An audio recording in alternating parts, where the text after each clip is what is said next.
Which leads me to another thing. We've heard the saying, an apple a day keeps the doctor away. You know what I say? I say an apple a day and the doctor you will pay. All right? So you need to be avoiding fruit and all these other things that we deem are good for us. So we just learned that glucose and fructose, fact, this is a fact, okay? This is not my opinion. Excuse me, this is not something that I dreamed up last night. This is not something that I came to the conclusion on my own, okay? I'm not that smart, okay? I am basing what I'm telling you on my undergraduate training, which wasn't really taught to me all that well because it was segmented, remember, okay? I'm basing on my clinical experience, and I have to be honest with you. After I lost weight, significant amounts of weight, 80 pounds, doing what I was told not to do, by the way, my HDL normalized, my blood pressure normalized, of course, I came off medications. I was doing what was seen as alternative, I can't even say alternative, I'm just going to say downright wrong. It was at that point that I went back to my biochemistry, organic chemistry, physiology textbooks. Now, that's a stack of books this high, because I reordered all the latest versions. And I reread them. I reread all these textbooks, and I learned where I went wrong.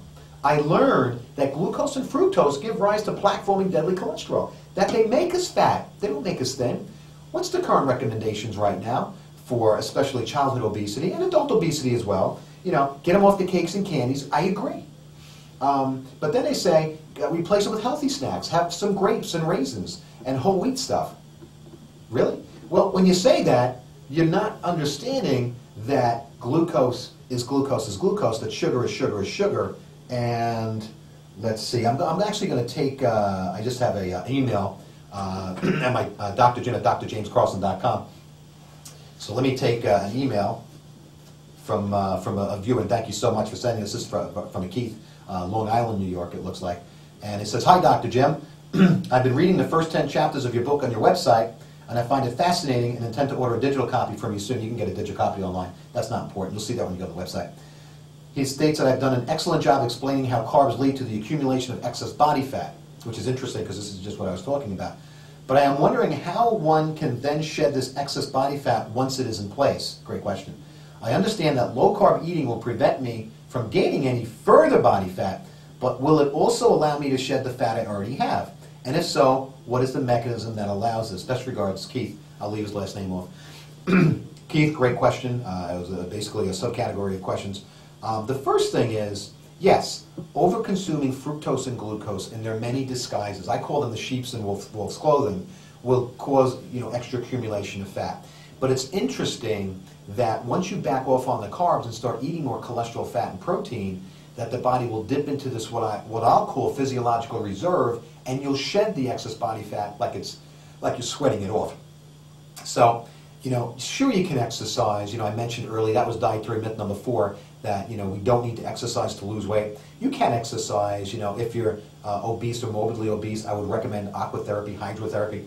What I do know is that a lot of the hotels in the area, especially if you live in a temperate climate like myself, in the winter months you're not going to be out in your pool. Okay, so a lot of the hotels in the area will allow you for a small fee to use their indoor pool. So that would be a great exercise. But you don't need to exercise to lose weight. Keith's question.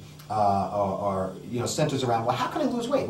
Once that fat's in place, once it's there, how does it come off? Well, it comes off naturally when you start, decreasing the amount of carbs that you consume. Now, I'm advocating low carb, more fat, more cholesterol, more protein, but really what I should be saying is low carb, appropriate amounts of fat, appropriate amounts of cholesterol, appropriate amounts of protein. Once you back off on the carbs, the body has no choice but to use the stored excess fat as I don't really want to use the word fuel because that goes back to the whole calorie combustion thing. And it's interesting that a lot of the terminologies we use for exercise and diet are combustion terms, like we got to burn this and fuel that. Well, what actually happens is the heart, known as the myocardium, and the skeletal muscle prefer free fatty acids for fuel. Okay, see, I did it. I said fuel, so shame on me. Prefer free fatty acids for the production of something called ATP, which is adenosine triphosphate, which is really what gives us energy, okay? So when you're breaking down fat, all right, let me just say this, Keith, when you're breaking down the fat, or you will break down the fat, because now you're not getting an overabundance of carbohydrates, because carbohydrates can produce ATP, which is what we need to move ourselves, our bodies. But you get more bang for your buck with the triglycerides or fats. They are a storage of ATP. I'm trying to avoid the use of energy, but I guess I can use that term. Let's put it in perspective. When you, I don't want to say burn, but when you utilize a gram of glucose, you're getting 36 ATP or energy molecules. When you utilize a free fatty acid for energy, you're getting 108 of these ATP energy units. So that's a lot more. Simple math, about 6 times, 5 or 6 times more. So you get 5 to 6 times more of the energy when you utilize free fatty acid for fuel than if you utilize glucose for fuel. Most people out there will maybe know, maybe not know, that glycogen is a stored sugar. It's found in the muscles and the liver. Glycogen stores are for short-term use only. If you're exercising, weightlifting, marathon running, you'll burn up your glycogen. Say I use the word burn. You'll utilize your glycogen stores in about 15 minutes. Now, we all know that most of us can exercise longer than 15 minutes. Why? Because now we're utilizing free fatty acids for fuel. Excuse me. Free fatty acids for fuel, where you get more bang for your buck. You know, if any of us have ever ran a marathon, you get the so-called second wind.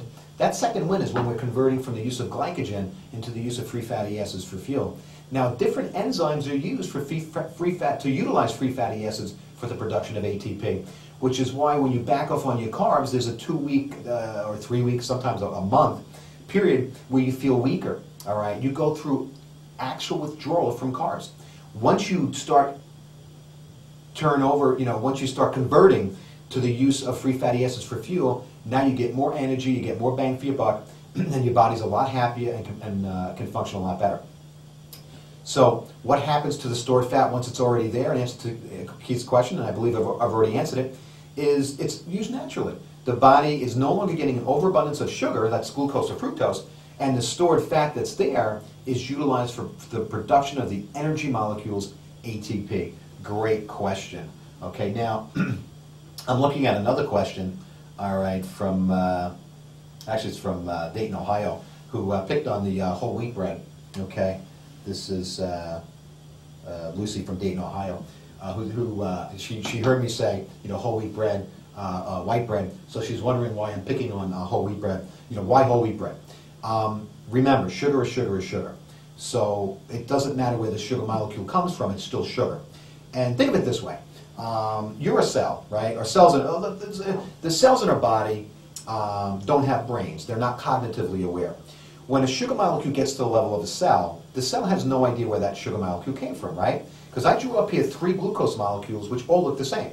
So when any one of those glucose molecules gets to the level of the cell doesn't know where that glucose molecule came from. It doesn't say, oh, glucose molecule, you came from whole wheat bread, so come on in, I'll do good things with you. Or you came from a Snickers bar, I'm going to do bad things with you.